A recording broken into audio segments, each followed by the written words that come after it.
Welcome into the live stream here. Let me get Tyler in. He's on remote, so we'll get him in momentarily. Hang tight.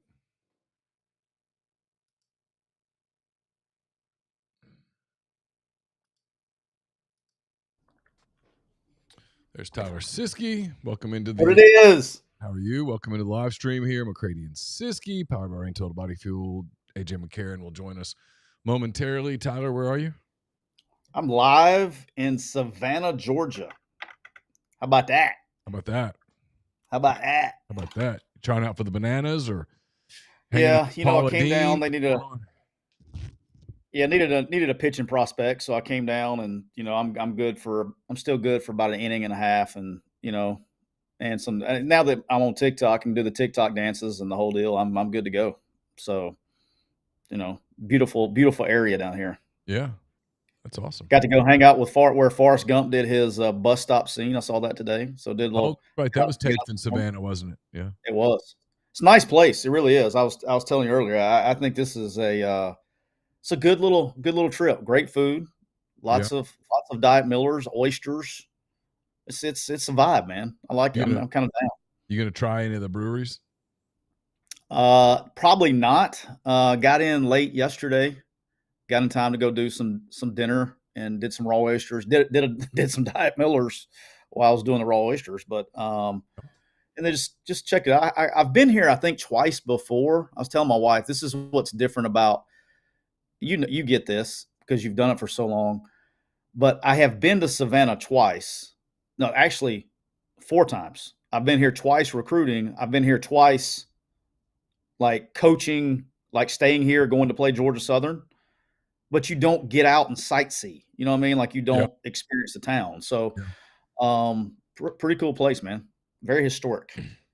Yeah, it is. I've never been, I don't think. We've talked about going there. We've talked about going to Charleston, South Carolina. We've never been to either one. Both of the girls have been to Charleston and liked it a lot. Yeah, Charleston's my spot. That's if I get whenever I shut it down, that's where I would like to live. Okay, got it. It's my jam. That's my jam. AJ will join us momentarily. You want to get rolling? Yep. Yeah, let's do it. All right.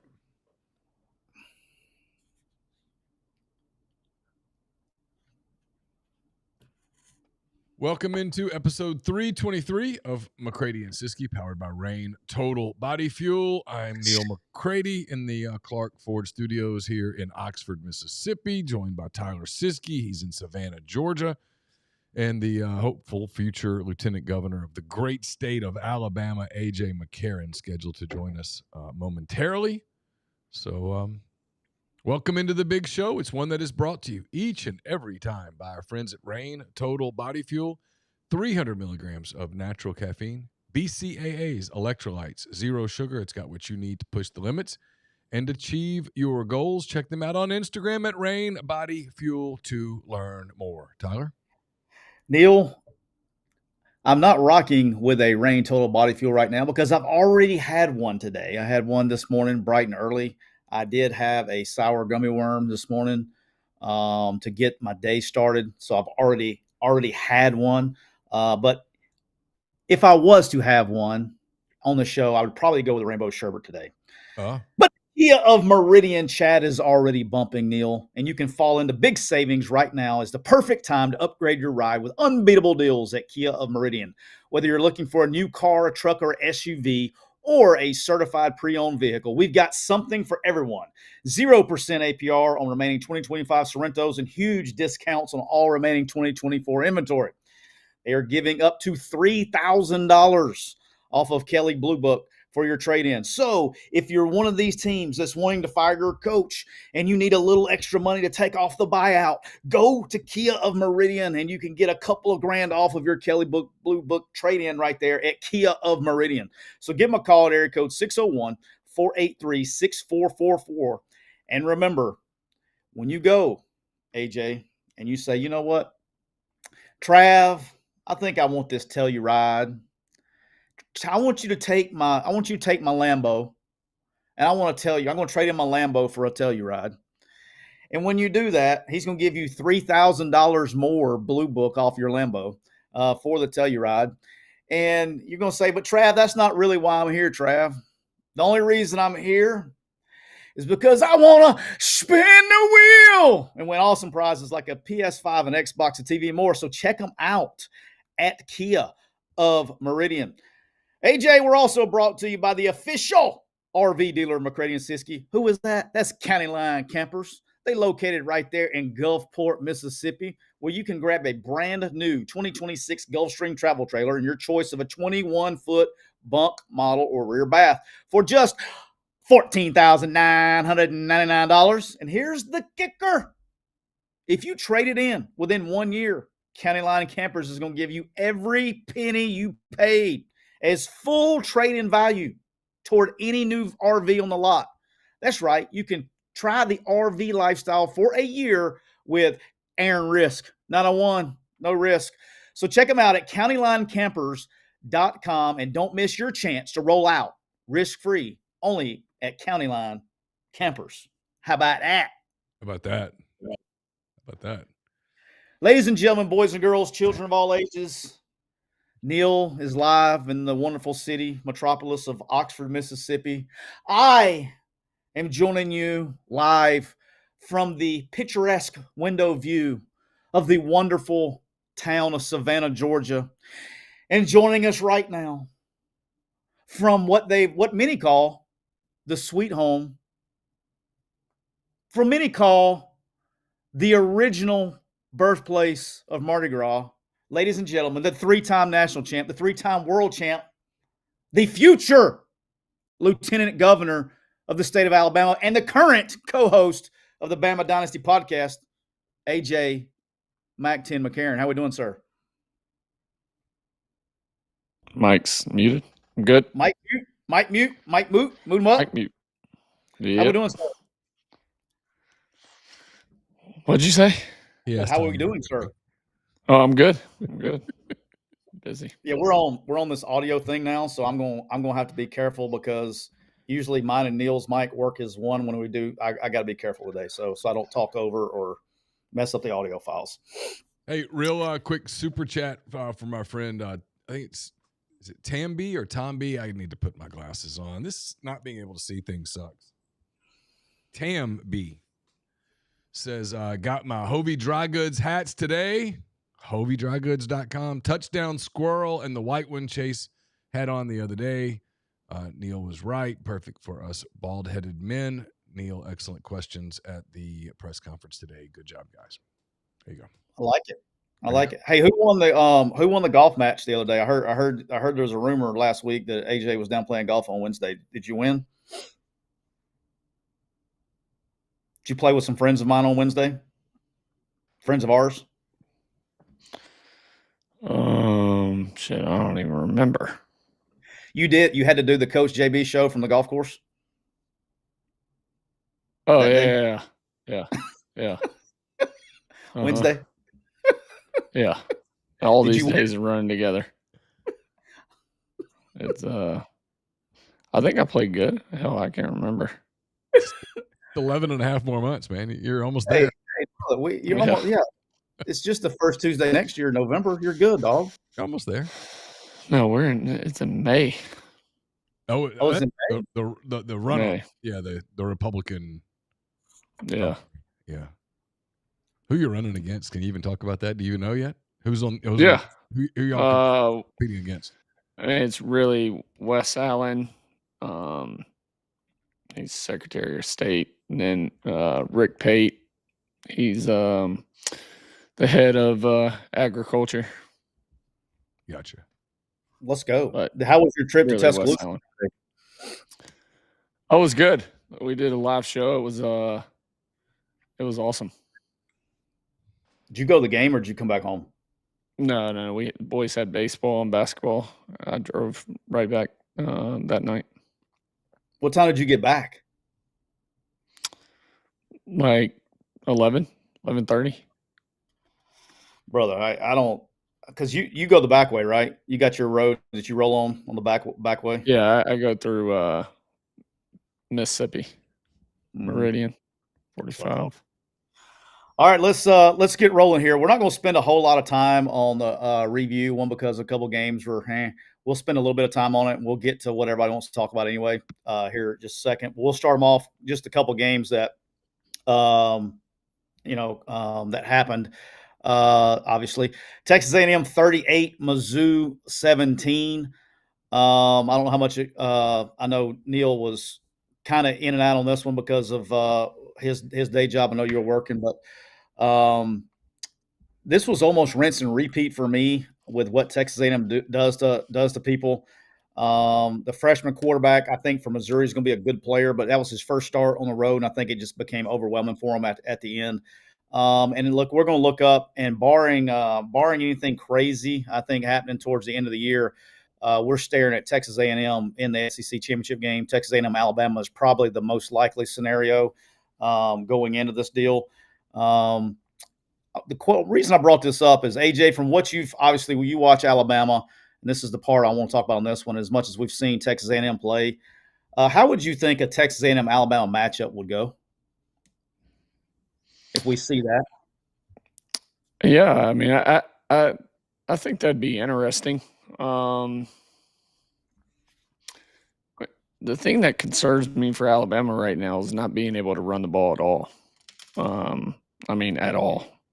They look brutal trying to run the football. And I don't know if it's Grubb needing to get more outside zone plays or just outside runs to where we're not just running downhill the entire time because the downhill's not working. We're not getting enough push. When we've had some successful runs, it's been putting Jeremy Bernard back there and some different guys and jet sweeps and stuff to where we get out on the edge. But you've done 4-minute offense well. I mean, I guess you can say that, but I don't know. I think it's interesting. It's hard for me to look forward to the SEC championship. I think they got a tough one this weekend with Oklahoma. I really do.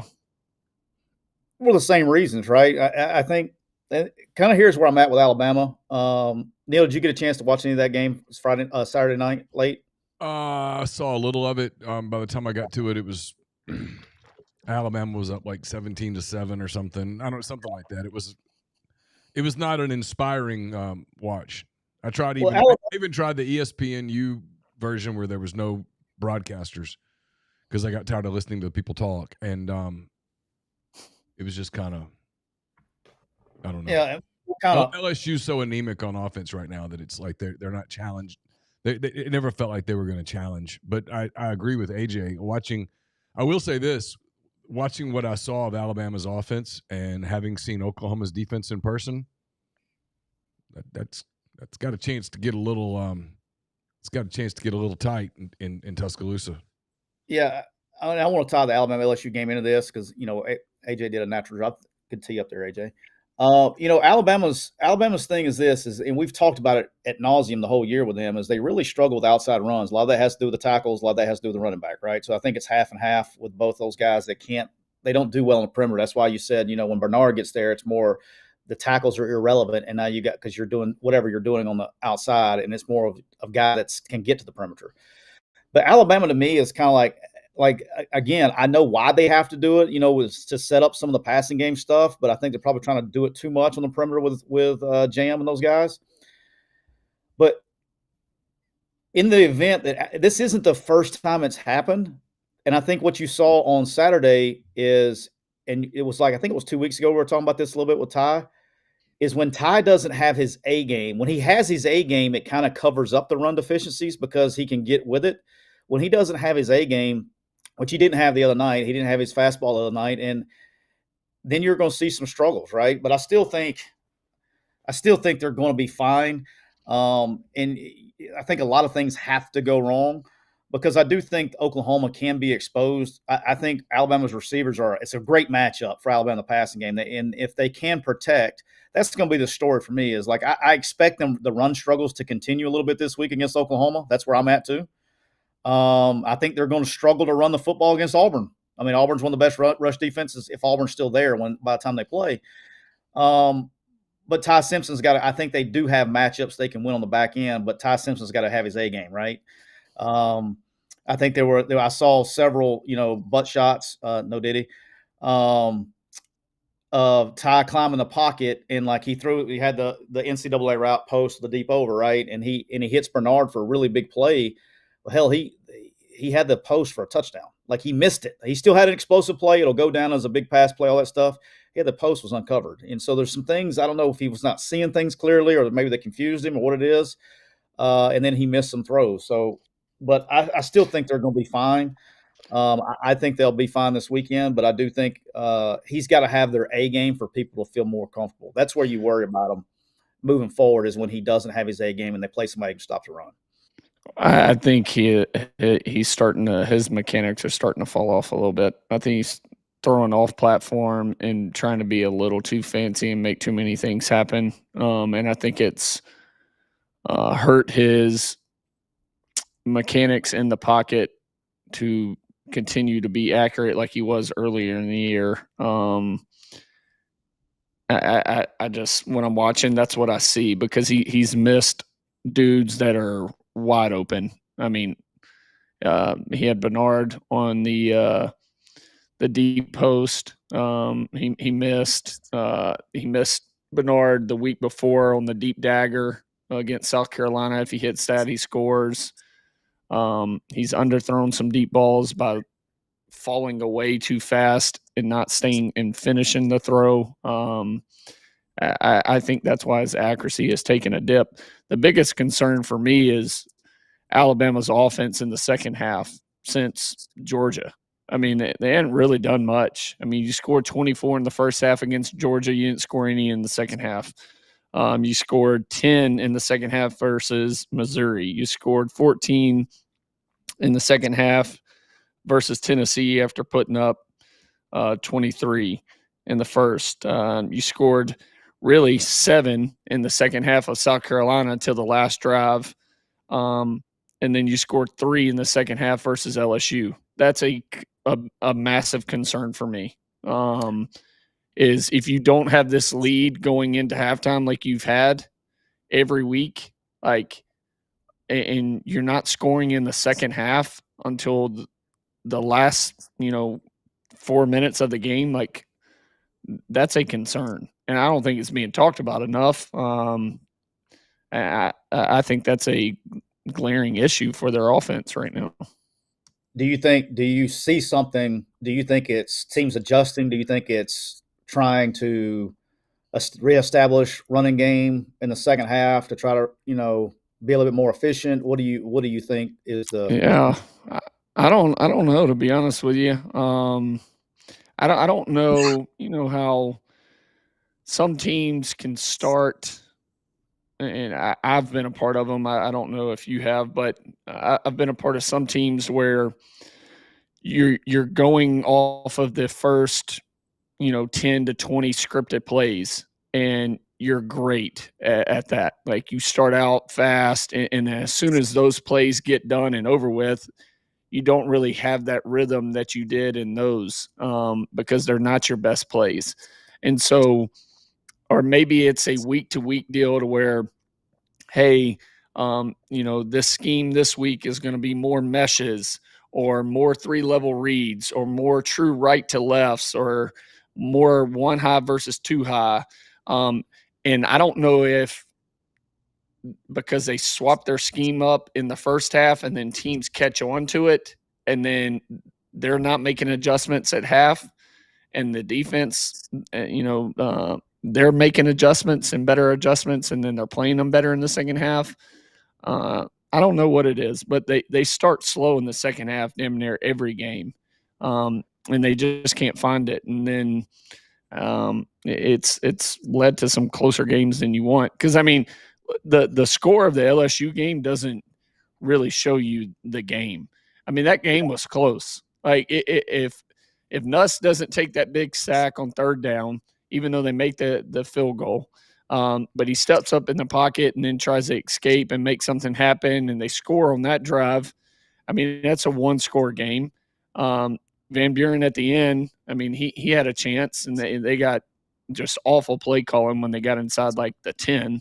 I mean, yeah, I don't know.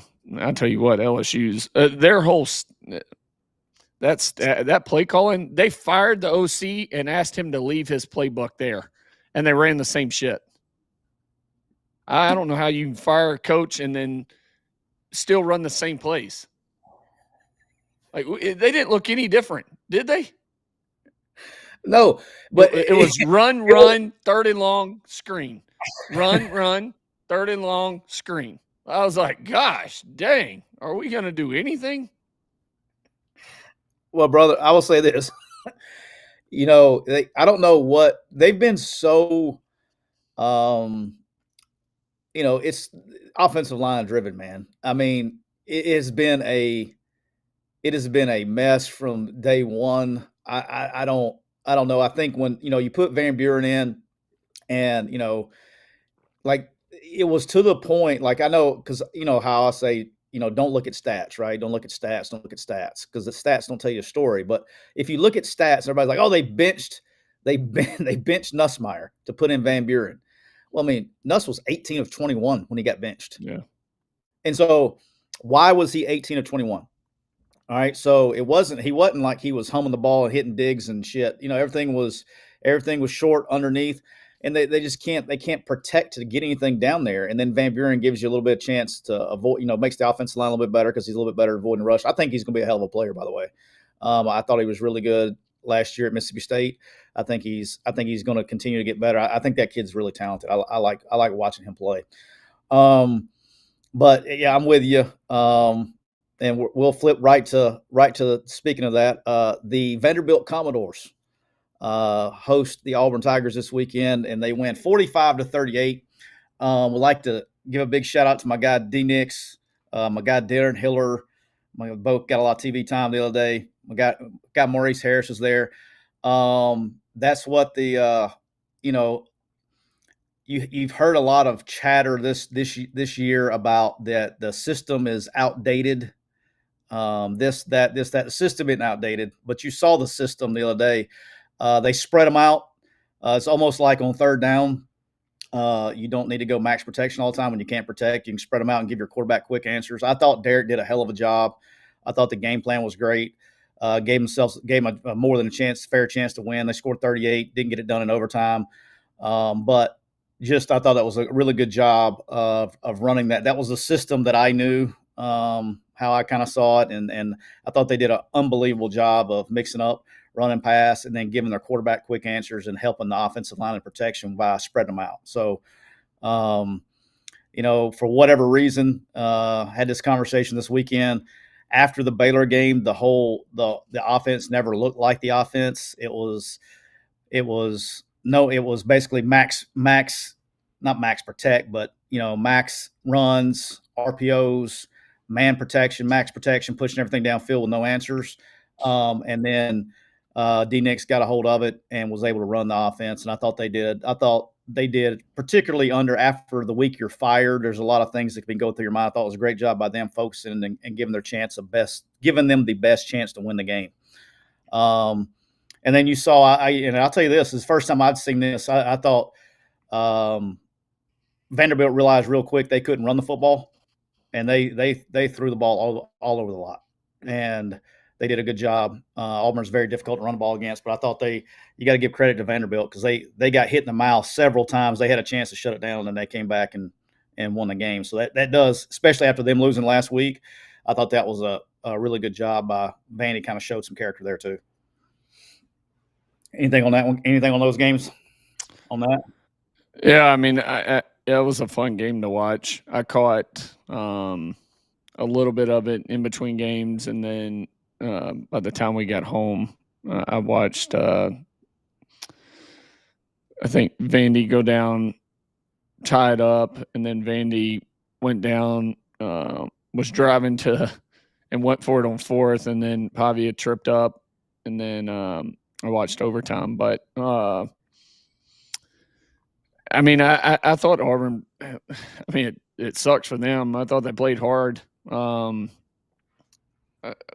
They still got to find a quarterback. Ooh, boy. Yeah, he did. Here's the thing too. Is like I would. That's just I don't know. It was just weird to me. Like I tell people all the time, that system, I've talked to you before, you understand it, but that system allows you to pretty much do anything you want to communication wise. And it was very evident, like when you give the guys, I mean, how good can you just don't know is like if you give your guys answers. I mean, he was able to get rid of the football. I thought that's what he was, right? I thought that was what you're going to get from him at his max, right? And I think the reason they go with him, and then I'm of the opinion that Jackson Arnold was completely checked out, right? So I mean, just checked out mentally the last 3 or 4 weeks. I don't even think he had a chance to be the quarterback this week. But not that would make a damn difference. But I'm just saying, I thought the Daniels kid played as good as he could. That was probably his best, right? That was probably ceiling for him. But you score 38 points in a game, you give yourself a chance. So there's that. All right, he had Cam at the end. What's that? He had Cam at the end before when they were trying to drive that last drive before time expired, and I think they ran a play with 5-6 seconds, whatever it was, on the clock. He had Cam open on the sideline. He hits Cam, and Cam steps out. Now they're in field goal range, at least have a chance, and he overthrew him. Like, he wasn't even close, but I don't know how you missed that. And he like stuttered and double patted the ball. And I got to tell you guys, if I were an Auburn fan, that would have been a really frustrating game for me to watch in November after the season they've had. I would have been like, what in the world? I mean, how are you that anemic the week before against Kentucky, and then you do that against a team that's playing for its college football playoff life? Well, I mean, I'm not casting aspersions. I mean, I guess I am indirectly. I'm not really trying to. But damn. I mean, I would be almost – I think I'd be livid if I were an Auburn fan. I mean, I was watching it. I'm cheering for Vanderbilt. I like Clark. And I mean, I think he's such a good-looking guy that you have to cheer for him. And I mean, look at him, AJ. Look at Clark Lee. When you look at Clark Lee, you just go, I mean, amazing. Oh, shit. I mean, I don't know what to tell you. I mean, you're sitting over there with your head full of hair and all that stuff, and you don't know what it's like. You don't know what it's like at all. I mean, you have no sympathy for what it's like to have to operate with the handicap that Clark and I have to operate with, and for him to make it to the top like that, it's a win for all of us. It's a win for all of us. So okay, like so when you win lieutenant governor, you're going to say this is a win for the people. This isn't my win. This is our win. This is the win for the state of Alabama and blah, blah, blah. Yeah, this is when Clark Lee wins and takes Vanderbilt to the playoffs, it's a win for all of us. It's a win for all of us. So sit over there and laugh and scoff and do your thing. That doesn't take anything away from the win that I got on Saturday. That was a great win. AJ will be joining us one day. He'll be joining us one day because it either falls out or it goes gray, one of the two. There's no in between. And that's a big difference. Yeah, gray's fine. Gray's fine. It's a big difference. AJ's not going gray. Difference. AJ's not going gray. I've seen. My brother Ryan goes and gets his cut and color. I mean, I'll say, "Where are you going?" He's like, "I'm going to get a cut and color," and I just hang up. You know what? I love it. I love it. All right, there's no need to really rehash the Ole Miss Citadel game. I'm going to be honest with you. I think I watched like 3 plays of this game or 4 plays. It is the one football game that guaranteed Neal McCready watched more than I did. You'd be surprised. Just because I was there didn't mean I was watching it. Brian with the super chat, Brian 9451 super chat. He says, "Tell me why Auburn shouldn't just go hard after Summerall. Seems to me he's the best option, and I think he actually wants it. I think he could kill it at AU if the dollar guys got behind him." All right, well, I'll just tee it up, and let's just go ahead and transition there. So everybody wants to talk about anyway, right? Yeah. I didn't want it out there, but I beforehand. But I went to Memphis and watched Tulane and Memphis play on Friday night. Was on the sideline there at on Tulane side, hanging out with my guys. Look, I got to let everybody know at the beginning. One, I'm very biased. Okay, I will try to let you know when I am biased. John's a friend of mine. Love him to death. got a lot of friends on that staff, guys that I've known through coaching for a long time. It's different, man. I'm trying to compare him to somebody, but John has this very unique way. What you see is what you get. You know what I mean? There's no, I'm trying to think of the word. Like what you see with John on TV is who John is. There's no front. There's no like alter ego that he portrays in front of the camera that he's not like in real life. And when you see John coach, and like the fun part to me of being down there is you get to see how all the coaches coach the players, and it's like it's supposed to be. You know what I mean? Like there's no like, hey, this guy, I'm worried about pissing this kid off. He's going to go in the portal, but he has such a great relationship with his players that he can coach them hard, and he has a way to motivate them. He's very active. I mean, he's down, getting the offensive line fired up, in the middle of the drive. I mean, he's a hell of a football coach. I think regardless of what the future for John Summerall holds, I think he will be extremely successful. I think he's somebody that the fans can get behind regardless of where that's located. But I don't see it. I don't think there's a job out there that he can't do. We talk about this fit thing and all that stuff. Like, he's more than ready. He's going to do a great job wherever he's located. Even though he's my friend, I was extremely impressed with just how the staff communicated. It's different, man. Like, it's Kirby does this. He's very similar to Kirby, I think. You see a lot of similarities there.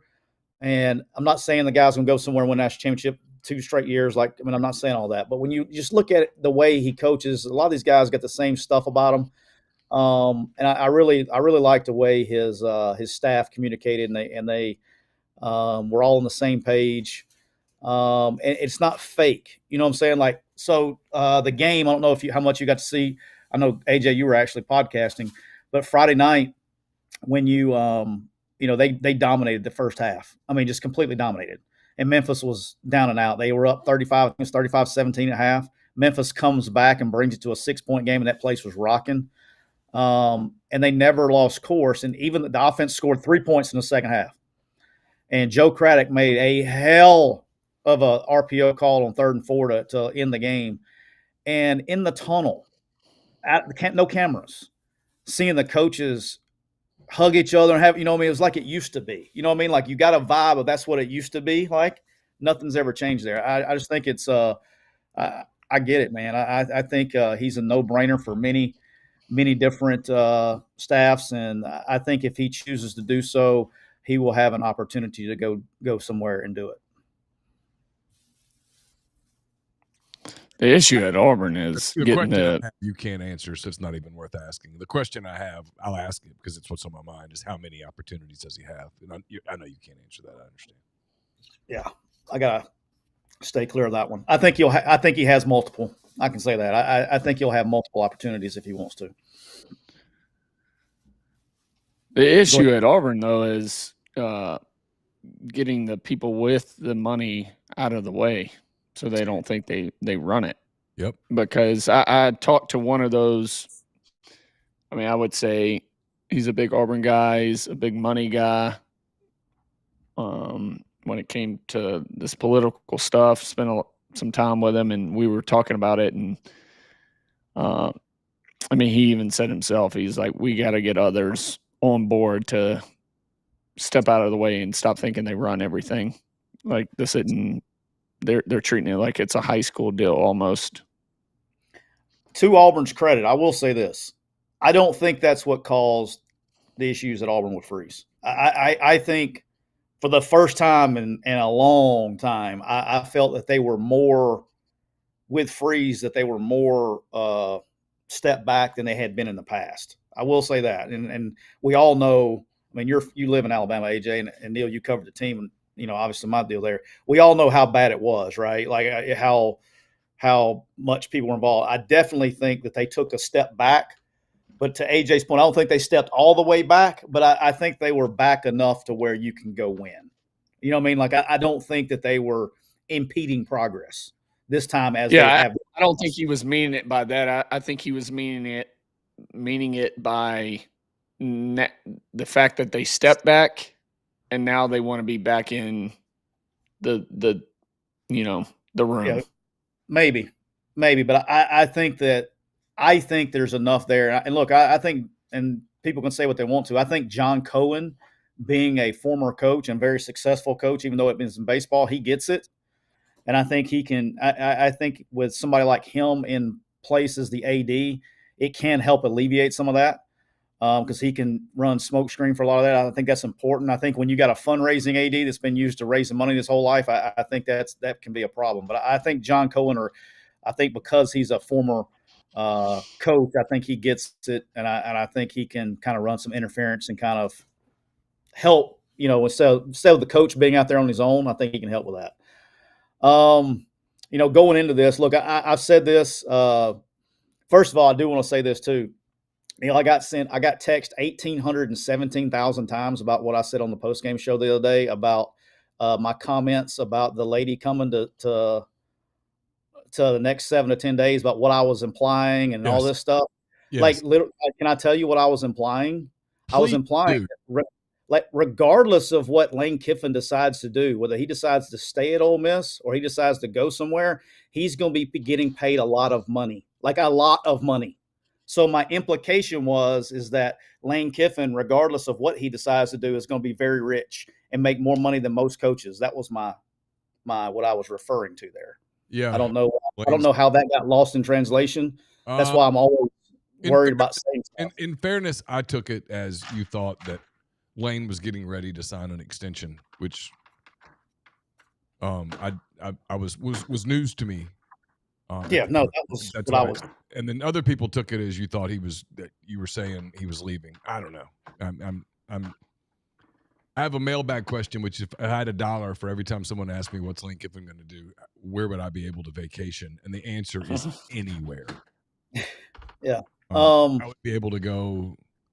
I mean, pick your luxury destination, and I would be able to go easily. Yeah.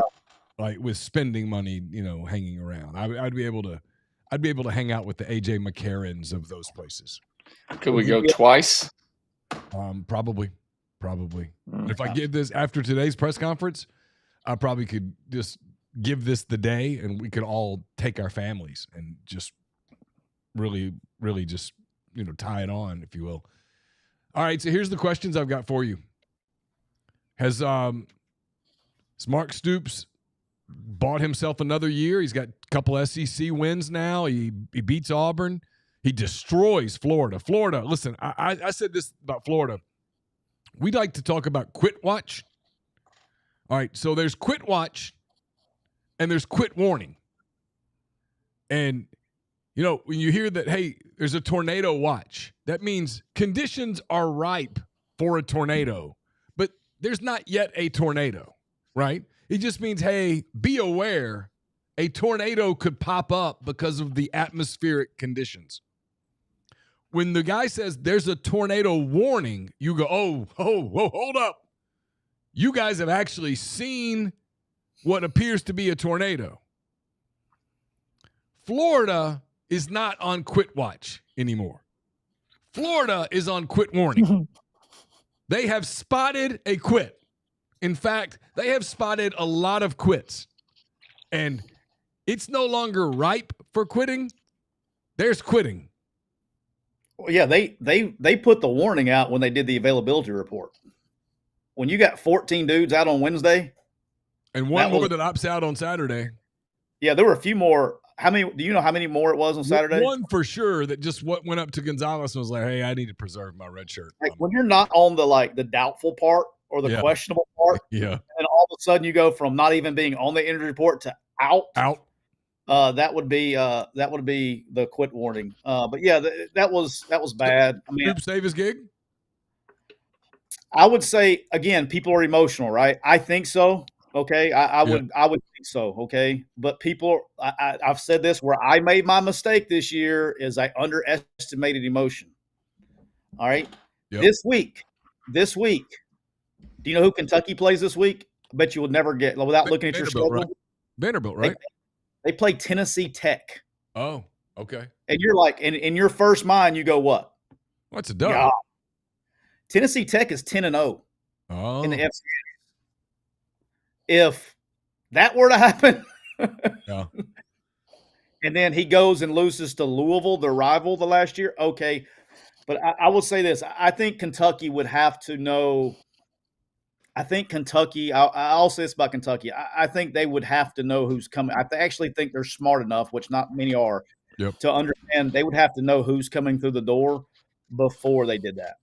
All right, there's a lot of talk about Florida. What's LSU doing? Obviously, they're not promoting Frank Wilson and making him the head coach. I mean, the thing about Auburn is that, like, I've watched Auburn people do this for years, and Auburn people, no offense, AJ, you're gonna have to defend the people of Auburn here in a moment because that's a voting. I'm about to offend a voting block, so prepare your speech. Auburn people really emotional, and they like cling to these interim people. And they start talking them into, and I'm not saying Durkin wouldn't be a good hire, don't get me wrong, but they start clinging to this idea of, boy, this guy really loves Auburn. This guy's an Auburn man. And next thing you know, we're abandoning everything and we're promoting. It kind of felt funny a little bit on Saturday, like, boy, y'all are really kind of testing this DJ Durkin thing out a little bit. Well, that's why I said it was so important for them to win on Saturday. That's what I said. If they had beaten Vanderbilt, I would have told you he was the leader in the clubhouse for the job, because he had beaten Vanderbilt. You know how the motions would run. They're not playing this week, so they have a bye, and then they play Mercer. So you would have had damn near 28 days of DJ Durkin being the guy before he had to make a decision against Alabama. And barring just getting blown out by Alabama, he would have probably gotten the job. I do think now that losing that game, I think it kind of opens up the doors for them to do that. You know what I mean? For them to go out and bye week and go do that. So, but yeah, I mean, it's an emotional fan bases, all are. But Auburn definitely likes their own guys. I mean, they did the same thing with Cadillac Williams, which we a few years ago. So, if you had to guess, AJ, what are you thinking about Auburn and where they go for a head coach? I mean, you either hire DJ or you throw everything you can at Summerall. Yeah, I think I think DJ Durkin is a hell of a coach. I do. I don't think with the game that goes to overtime, whatever. But I think he's a hell of a coach. I definitely think he. It's tough, man, because it's this interim deal, and I agree with what it's very difficult. I don't think they make him interim if there was not somebody wanting him to win and do right. I think at this point in time, the only thing that, from a DJ Durkin standpoint is if they beat Alabama at home, I think it could get emotional there. But I think barring that, I think they will probably look outside to go. So here's my go ahead. But I was just gonna say, if whoever the new head coach is, I mean, I would look to keep DJ there. Yeah, I don't know if I'd let him go. I agree. Like, I 100% agree with you. And then the other part of it is it's tricky, right? I think there are several situations right there, because I think there are coaches that are getting fired or whatever, that they have good units, right? There's some part of their team that's really good or whatever, and they got good coaches. But at the same time, also, it's hard for me to say you gotta keep this guy, because you only get one shot at these things, man. Like, you don't want to be if they go outside and they hire a coach, and all of a sudden they go, well, you take this job, but you got to keep DJ Durkin. And like, if you're Auburn and you do that's that, a red flag to me. If I'm a coach and they tell me, hey, we're hiring you, but we want you to keep this guy. Now, there's a difference between, hey, this guy's willing to stay and work with you, and this guy, we want you to keep this guy. Because if it's we want you to keep this guy, I'm out. That's a red flag. And I'm like, nope, because we're already showing that we're not all on the same page. And right now, if you don't have synergy inside your program, it shows. For whatever reason, now more than ever before, it really shows. You can't hide it. And so I'd be leery of that if I were nothing against DJ, But if I'm a guy like Summerall and I've got multiple potential SEC openings and I can stay at Tulane and wait it out another year, if I'm him, that's a red flag for me. Well, it's just that you know that they're going to be like, if they're doing that at the beginning, then they're going to, to AJ, what we were talking about earlier. I think if you force them to keep a guy, then they're already meddling, right? They're already strong, already telling you what you mean. It could be down the road, So, So I asked you about LSU. Maybe you answered when I stepped away to take that call. What's the LSU? I wouldn't be surprised if Lincoln Riley's name doesn't start popping up around here. Yeah, it already has. Do you buy any of the Joe Brady stuff, Bills? I do, to an extent. Yeah, I think it depends on timing, and timing's a mess right now, right? And I think that's no different than being an NFL coach with a team that's a playoff team. Right? So let's go here with the timing question, because this is the fascinating part of what his potential. The Bills look rough. Yeah, they did yesterday, didn't they, boss? All right, here's the question. You watched Florida the other night. You watched LSU the other night. These are programs in chaos. That's what they are. People can spin this and go, oh, they got a lot of players, whatever. Every single player on those two rosters is a prospective free agent. Every one of them. They're not all leaving. I get it, but you understand my point. If you're Florida, you're LSU, how long can you wait to do this? I mean, I'm really curious. There's a world where I think this, okay, here's my scenario. I'm going to paint a scenario for you guys. The regular season for teams that aren't going to the playoffs ends on November the 28th, 29th, right? That Friday, Saturday. All right, so those games end. Florida plays Florida State. Alabama plays Auburn. Penn State plays whoever the hell they're playing. Arkansas plays Missouri, et cetera, right? Those games end. Stadium gets cleaned up. People come in the suites, clean out their suites. Season's over. Sometime on that Monday, somebody makes a hire. Auburn hires somebody. Arkansas hires somebody. Penn State hires somebody.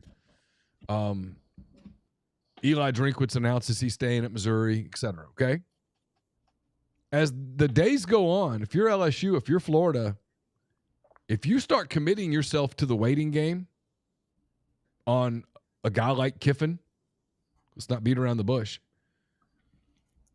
and he hasn't announced anything at Ole Miss, this thing gets really weird on a couple of fronts, because it's either going to leak out that there's some sort of an agreement, or it's obvious that these one or two of these teams are going to wait for the Ole Miss season to end to make an offer.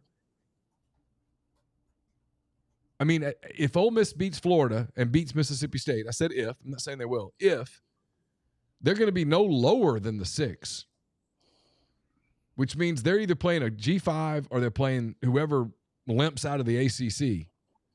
And if they win that game, guys, they're playing on January the 1st. That's the way the time works. And you play on January the 1st, you know where I'm going with this, Tyler. The scoreboard's going to have 15-0-0. Both teams are going to have no points. They're going to bring out captains, and they're going to bring out some ceremonial dude to flip a coin. Someone's going to call it. Then they're going to kick a ball out of the end zone, and someone's going to start 1st and 10 on the 25, and they're going to play 4 quarters of football. What if you win? I mean, how long can one of these schools wait? Because you're going to want to go public with an announcement, and if you go public with some sort of an announcement, now things get squirrely someplace fast. I've been trying to figure out. I'll say this, because I don't think Ole Miss is going to just be somebody's bitch. I really don't. I don't think Ole Miss is going to play the role of the cuckold in this one, if you know what I mean. I don't think. I don't. No, I'm being serious. Y'all can have it. Hey, I'm just being honest. I don't think they're going to sit there and go, well, we'll coach with him, and as soon as it's over, you can take him with you. I don't. Sorry.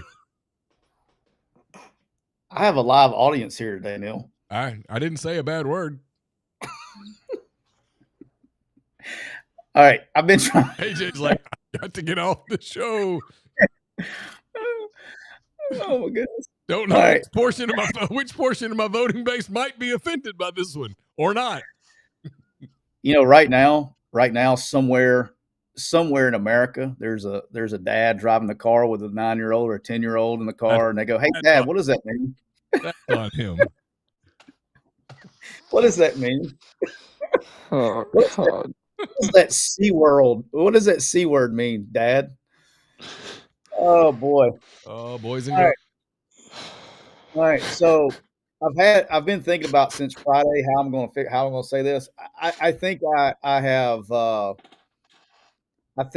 enough pieces of the puzzle to start putting things together. I don't know. I don't know either way 100% what's going to happen where. But I got enough pieces of the puzzle put together to think that I don't think timeline's going to be a problem. All right, come on. You just that's cryptic as I hell. don't You're think making I my don't life think miserable. I don't think Lane Kiffin coaches a playoff game without some kind of announcement. I don't Interesting. think it gets that far. Do you think there's resolution with Kiffin by I think there's resolution the one way or championship? the other, right? I think there's resolution one way or the other. I kind of do too. I don't because if I offended anyone, I apologize. But you understand where I was going. Yeah, AJ.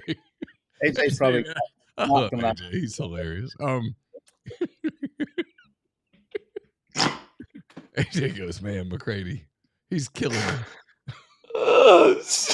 AJ's campaign people are on the phone right now going, hey, we got a problem.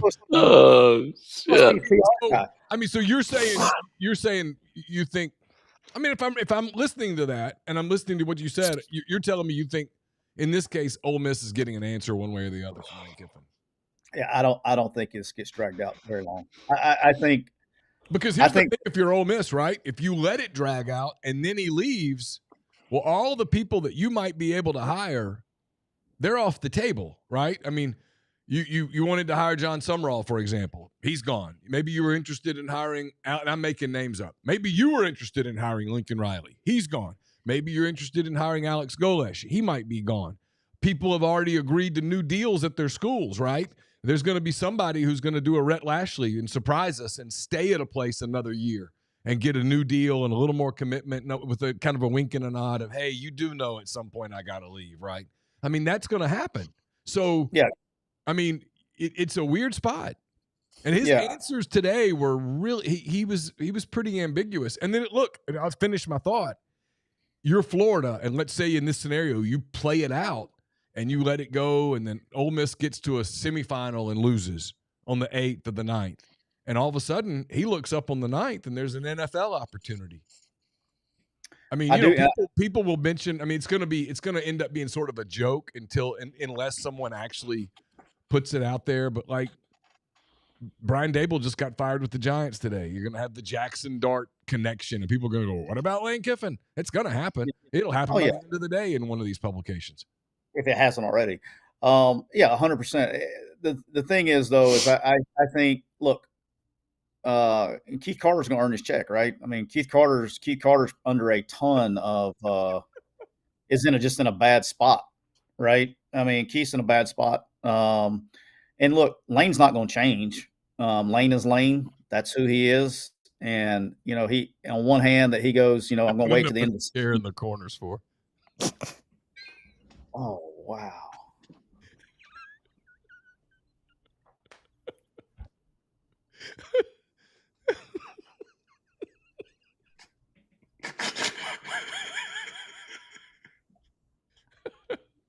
Oh, shoot. We have officially lost the show. What's that? I said we've officially lost the show. Hey, since its inception in 1873, Coors Banquet has been brewed in the same tradition of the original 150-year-old recipe. He went from the chair in the corner to reading the ad about alcohol. Banquet is crafted with 100% Rocky Mountain water. So when you're enjoying a banquet, boys and girls, you are enjoying history. So when you head to the tailgate this weekend, make sure you pack some Coors Banquet beer. And remember, with Coors, you're drinking history. If you need something stronger than a Coors, you got that too. The holidays are almost here. It's time for turkey, trees, and that one relative who thinks pronouns belong in the blessing. This year, don't show up empty-handed. Bring 47 vodka, the presidential gold edition. It's everything that some people can't stand, but it's patriotic. It's premium. It's proudly American with real 24-karat gold flakes. It's a laser-engraved cork. One shining star for every ridiculous felony, because when they go witch hunt, 47 vodka goes collector's items. Smooth, small batch, top shelf ready. Whether you wrap it up for Christmas or you slide it across the Thanksgiving table next to the cranberry sauce, it's the gift that says, we're still winning big league. Order now at 47vodka.com. We are also brought to you by Cole Walters. He provides life advice here on the Big Show. Cole Walters State Farm Insurance. He's licensed in auto, home, life, health, business, and pet insurance for the whole states of Georgia and Alabama. Contact Cole at 706-525-7850. You can also find him online at colewaltersinsurance.com. Brought to you by Andy Ludicky, myperfectfranchise.net. If you're looking to get out of corporate America, you're looking for your next business venture, you can pull up a chair and talk to Andy about myperfectfranchise.net. So easy. It's like shooting ducks in a, like shooting fish in a barrel. I thought the life advice was about to be like something like don't sit in a chair or something. Oh, my God. What is wrong with y'all? You just have some self-respect. There's your life advice. God, I'm Just a little. Andy will work with you to help you find a franchise or a business that fits your DNA, your skill sets, and your goals. Just give him a call. It's 100% free. He's going to help you learn all about the business and pursue business ownership. It's Andy at myperfectfranchise.net or 404-973-9901. You good? I'm not. The fact that he just went from that to that, and oh shit, It was a great segue. It was an all-time segue right there. All time. In history. All right, so I can refocus here. I think that the Florida job may have some organizational issues that may come up for some candidates. I think there's some hurdles that aren't being talked about publicly that I think may be there. We'll be interested to see, but I think the next 7 to 10 days is going to. I think things will start taking shape in the next 7 to 10 days. I don't think the timeline in Lane's case is going to ever get to that point. If you just made me from putting pieces of the puzzle together, I don't think it's going to get that far. That's 10 days from right now is still. They'll still have a game left. Yeah, I'm not talking about the Lane in no shape, form, or fashion. I'm not saying the Lane situation is going to be resolved in 7 to 10 days. I'm saying that things will be taking shape where, like, I think the next 7 to 10 days, one way or the other, I think it'll start taking shape. I think it's a weird week. You know, if you told me he went through this whole week that he didn't sign anything this week, then I would definitely think that opens up the door for some other things. But I mean, it could be over as soon as this week. I don't know. But I'm still of the opinion that he's not going anywhere. That's still my opinion. Okay. Interesting. That hasn't changed. I don't think it's something that's going to drag out. And you can't in this business, right? Like, I think we don't really look at it business-wise. Everything's emotion, right? Especially for the fans, it's all emotion. But if you look at it from a business standpoint, in no shape, form, or fashion can Keith Carter just sit there and just hang out when Lane has to sign his extension. He's got to go do his due diligence too. Absolutely. If you made me bet, I would bet that they had already sort of started a little bit, just from the very basic groundwork of, okay, if we were to have to search, for a coach. How would we get rolling? And look, all these people have search firms who can conduct all this stuff. It's one of the reasons why people go, hey, how come you guys don't ask if they've talked to so-and-so? It's like, well, because they're always going to have some plausible deniability. Did you actually talk to a school, or did you talk to the search firm hired by the school? Did the search firm talk to the candidate, or did the search firm talk to the agent? There's all that. And then you get search firms are employed by multiple schools. Sometimes it's the same search firm who's dealing with one agent who's got multiple clients. And there's a lot of crossover and stuff. And it's one of the reasons I've been a little surprised that this has all been able to stay pretty quiet to this point. Like some specifics haven't necessarily gotten out, like connecting, people to different places a little more emphatically than they have. I mean, it's because of where all these openings took place in the season, right? There's still so much on the left on the table. But I think if you look at it and you just want to be business wise, I don't think there's any way that Keith Carter could go past the Egg Bowl without knowing what's going to happen. So that's why I don't think. I mean, again, that's my point. Is that the Egg Bowl's on a Friday, like the Iron Bowl's on Saturday, and I mean, a handful of teams are going to have conference championship games, but most everybody's going to have a little break right there, or be done. And so you're going to see stuff happening. I mean, like in a world where John Sumrall leaves Tulane, he's not waiting for Tulane's bowl game. He's going to have to take a gig, I mean. That's such a different scenario too, because it's Tulane, right? And so if Tulane goes to the playoffs, Tulane wouldn't have a problem with John Sumrall coaching in the playoffs because it's an advertisement for both, right? 100%. But you can't have an SEC coach coaching an SEC team already announced that he's going to another SEC school. That doesn't fly. No, and in this era, he would, I mean, in a hypothetical world where that happened, you couldn't allow it because he would be around players that are free agents very soon. Yeah. And in the world, another thing, and I think it's probably the one thing that people got to keep in mind from a business standpoint is, all right, this posturing for position with these candidates, you can't wait till it's already over and down the road with another thing. They got to be posturing at the same time, even though you don't have an opening. And so I think that kind of, again, I understand. I don't think Lane's going to change. I'll say that. I mean, Lane's Lane. I believe him when he says that he doesn't deal with it to the end of the year. So it's going to be interesting. It could get really weird, or it could be over. I don't think there's any in between. I think it could get really weird on many levels. I agree with that completely.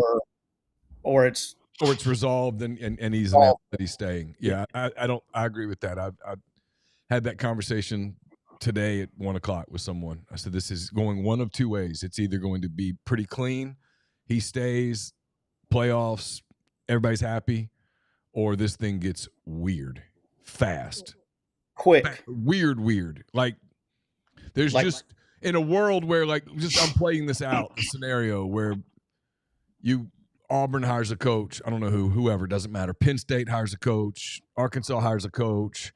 Everybody, LSU hires a coach. I'm just spitballing here.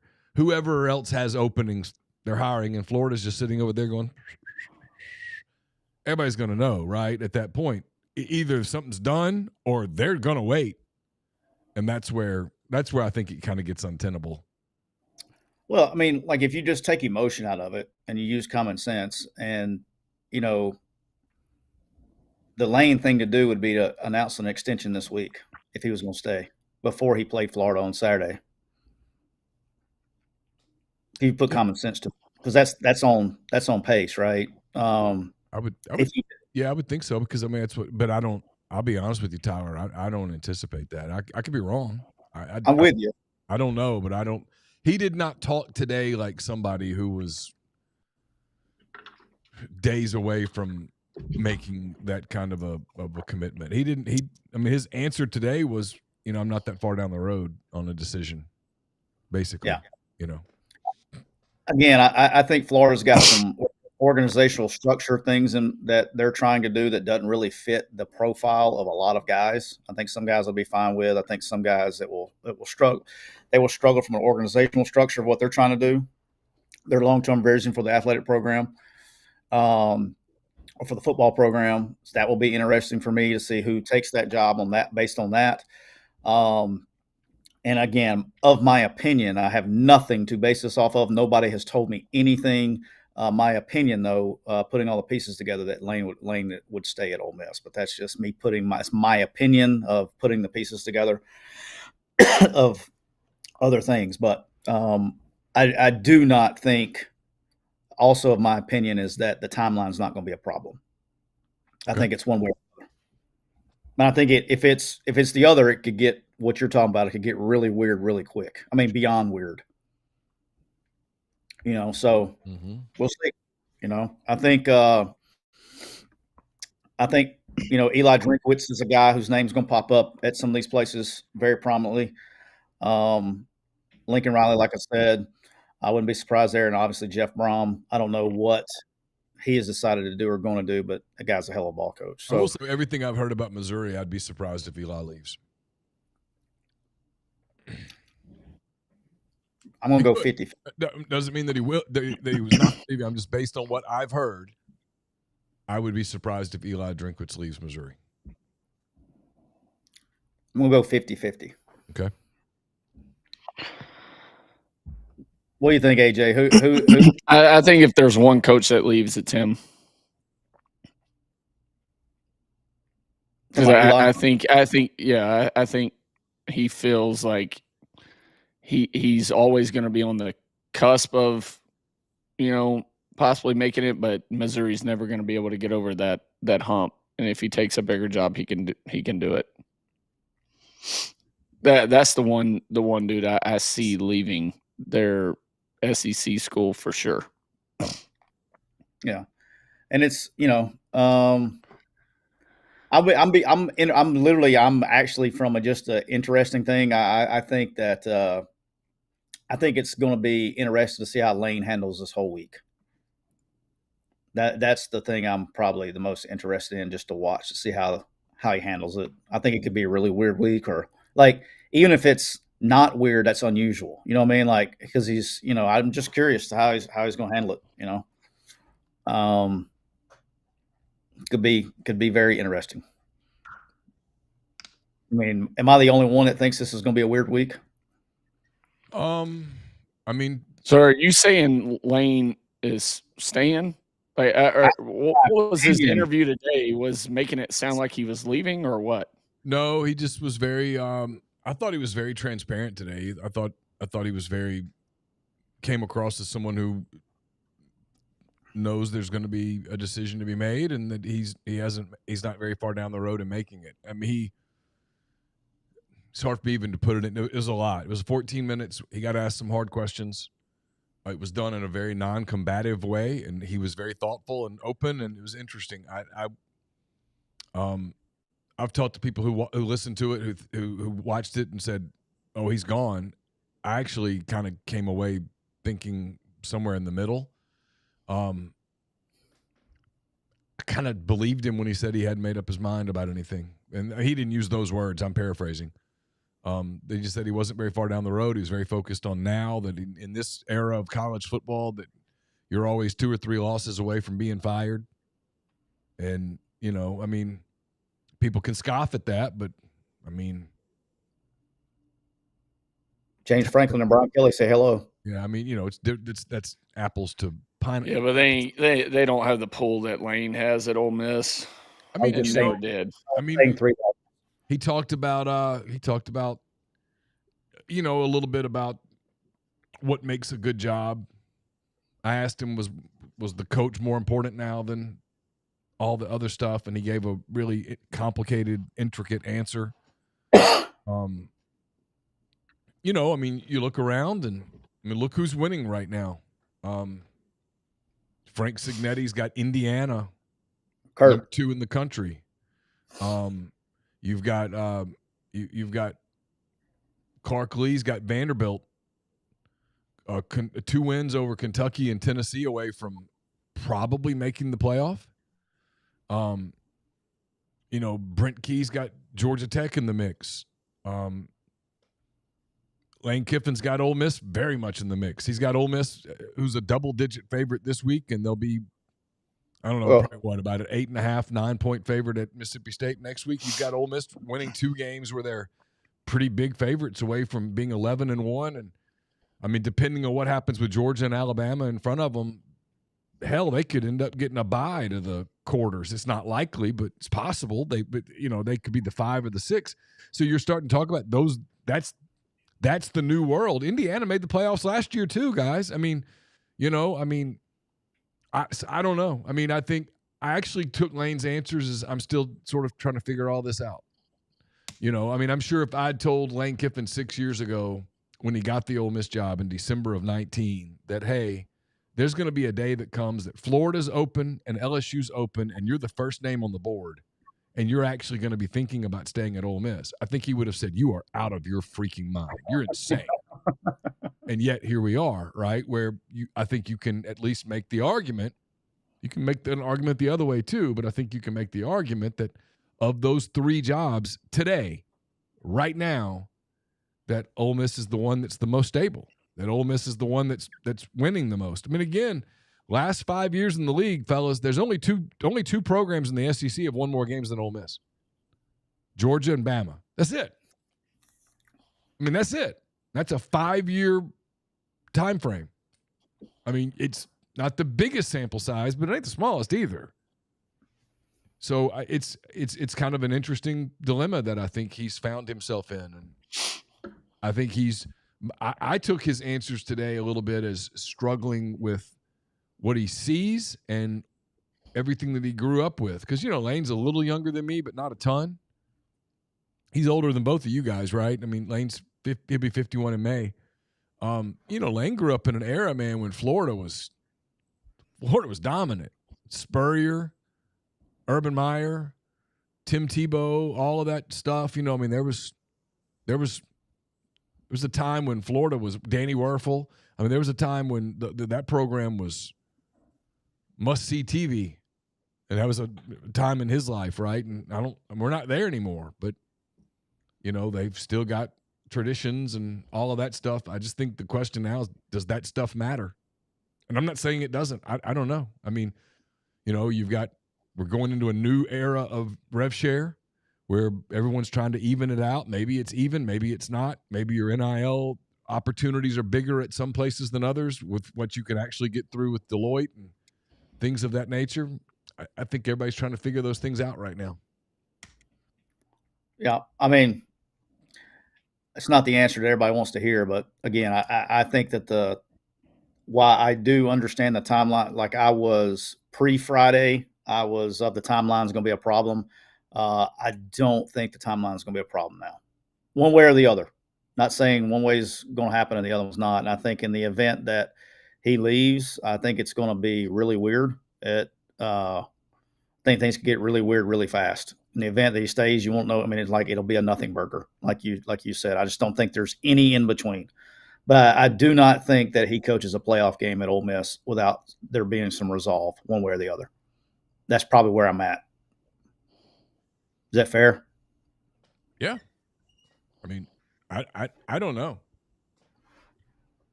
I mean, I've told people that. No one believes me when I say I don't know. I mean, I think this thing could go a number of ways. Now, the other thing, just want to get really freaking wilded out. The other thing is one that you just mentioned. The NFL's on a whole different timeline than college, right? I mean, it could be a world where he decides to stay, and then the NFL come calling in late January. It's just a whole different timeline. So I don't know. I have not heard anything on that for what it's worth. No, I haven't either. I mean, I wasn't hinting at anything. I was just like, my point was, in a world where you wait it out, like if you're Florida or LSU or something, there's a world where something else pops up that steals your guy away. Yeah, it could. The Dolphins or the Giants is, who knows, right? I mean, I don't know. Beats me. And I have no idea whether Lane Kiffin has any interest in ever returning to the NFL or not. No clue. Yeah. Nor do I. All right, AJ, you got one pick. Who's the head coach at LSU next year? We'll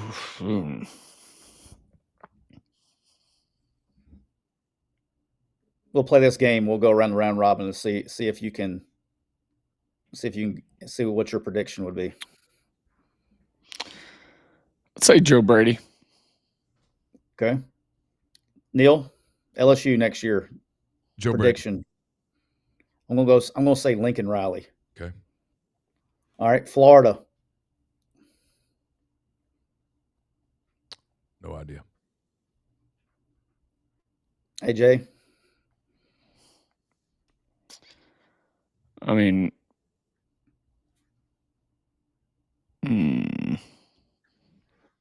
I'll say if it's not Lane Kiffin, it's Jed Fish. He's definitely. They got beat this weekend, so I don't know how that affects that. Wisconsin, shout out to my Badgers. Yeah, I don't know. I'm going Jeff Brom. Okay. That's a good one. I'm going Jeff Brom. I think Lane's at Ole Miss. I'm going Summerall to Auburn. I'm going Eli Drinkwitz to Penn State. Okay. Going. Who gets the Missouri job then if he leaves? I think a name that you got to start looking at is a guy Morris at North Texas. I think he's going to get. I think Morris at North Texas, with all the movement and stuff that's going on, I think that he's going to end up. Who gets? He could be there or Arkansas as well. Who gets the Arkansas job? I think either Golish or Kane. Okay. I think Ryan Grubb's in one of these. I think Ryan Grubbs goes back to Washington if Fish leaves. I think that's his job. I agree. I think if Fish moves, I think that's almost a done deal. I think that would be the easiest hire ever. Yeah. There's a lot of buzz around that one right now. I'm not even working on it, and I've heard that one. Yeah. So there was some Golesh Arkansas vibes or talk this week.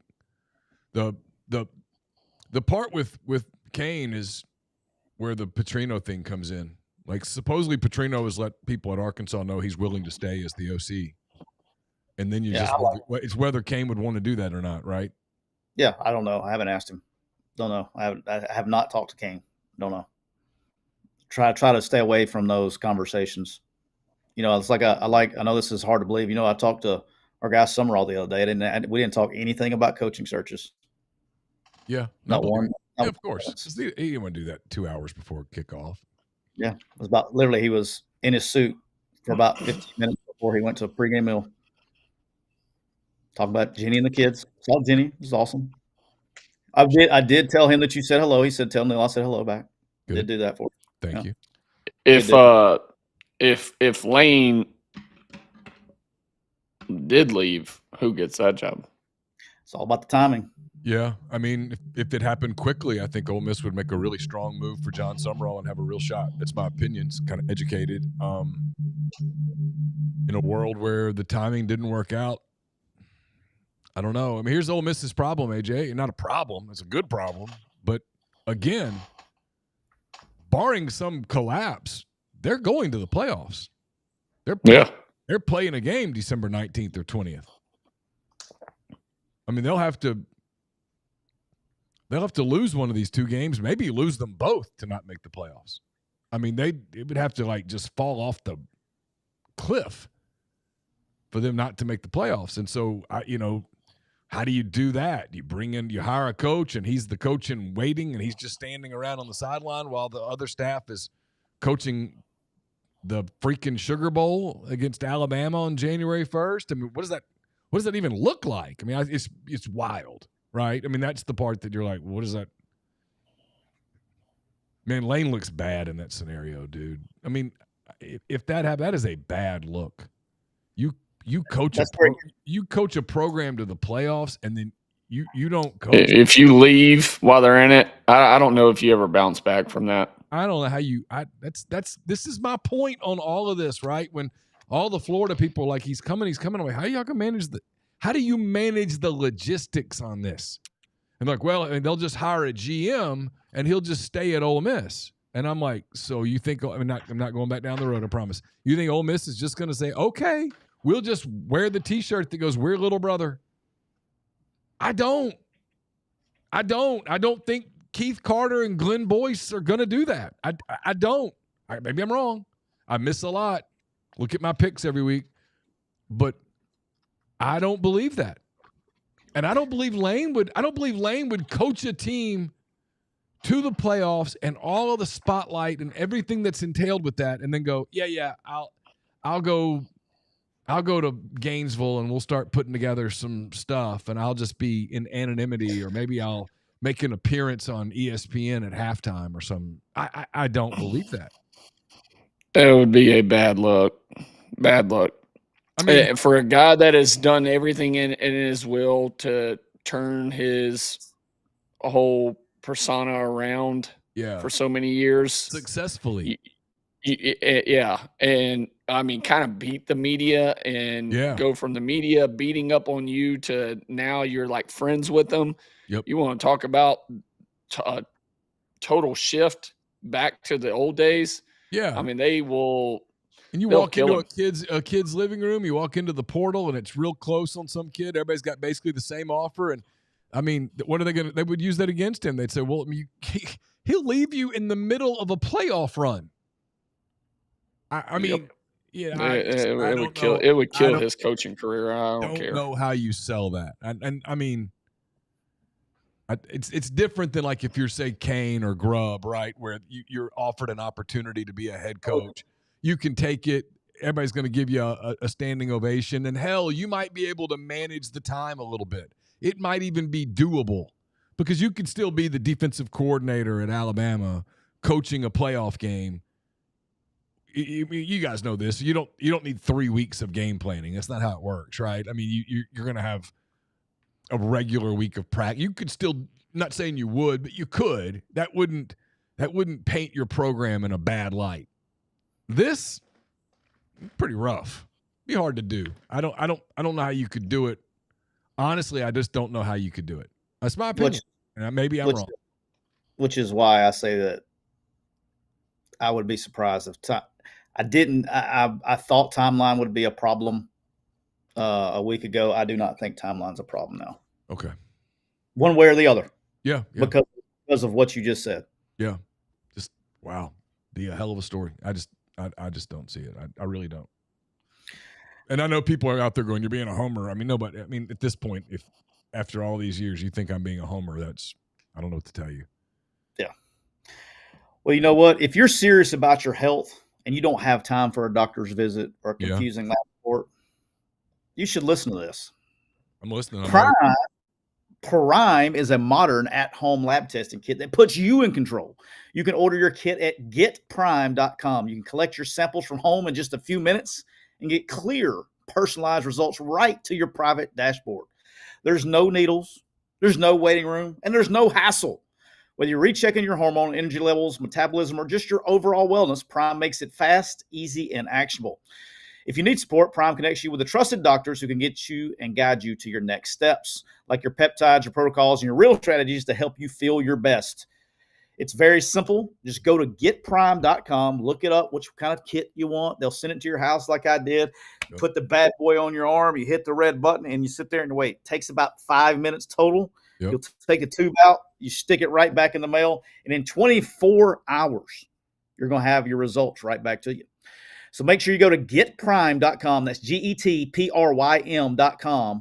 And make sure you enter the promo code MPW when you check out to get 20% off your discount.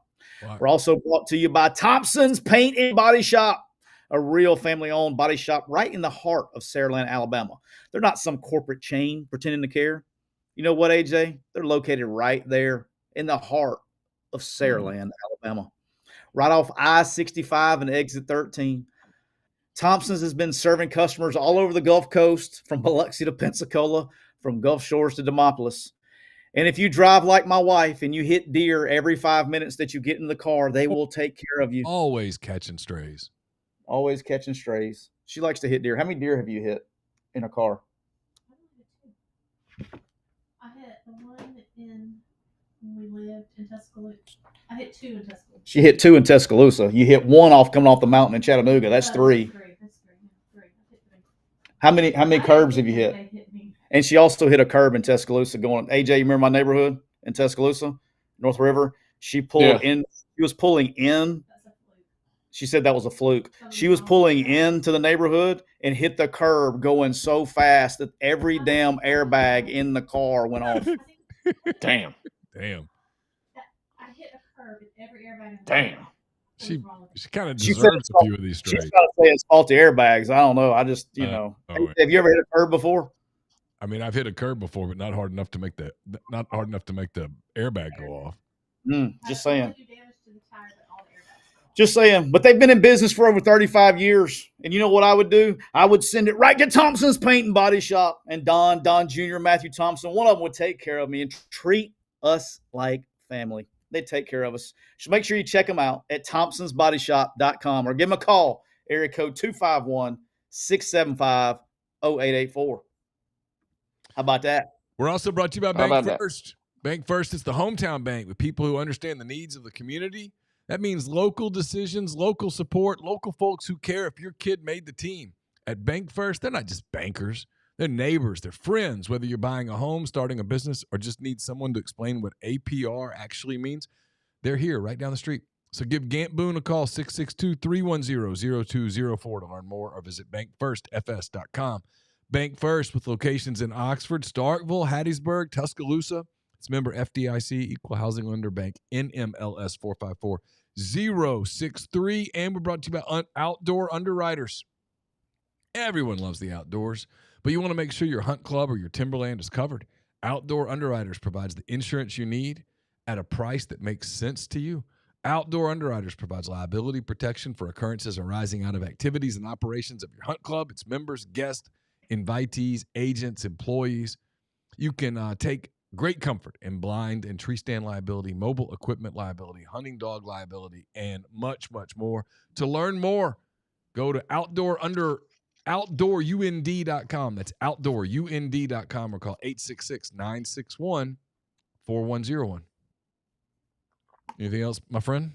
That's all I got. I'd like to thank you so much to the 3-time world champ. Tyler's like, man, at this show, who would have thought I'd be the adult on this show? Well, I literally got a text message from a friend of ours. I got a text message. It said, if you told me the show was going off the rails because somebody said something out of pocket, I would have thought it was going to be you. Yeah. Yeah. Nope, not me. Not the case. I got the wife. I got the wife in the audience today. I'm on my best behavior today. I didn't say a curse word today either. I did not say a single cuss word today. Aaron's like, Neal's crazy. You're like, not really. Here we go. Yeah. That's right. Yeah. I'm on my best behavior. I'm on my best behavior today. But I'd like to thank the 3-time world champ, the 3-time national champ, the co-host of the Bama Dynasty podcast, and the future lieutenant governor of the state of Alabama for joining our show today. Sir, thank you very much. Thank you so much, sir. Always. Thank you, AJ. Thank you, AJ. All right, that's all I got today, boss. We've been brought to you by Rain Total Body Fuel, 300 milligrams natural caffeine, BCAAs, electrolytes, 0 sugar. It's got what you need to push the limits and achieve your goals. You can learn more about them on Instagram at Rain Body Fuel to learn more. We'll be back on Thursday. Thanks again to AJ McCarron. For Tyler Siskey, I'm Neal McCready. Until next time, take care.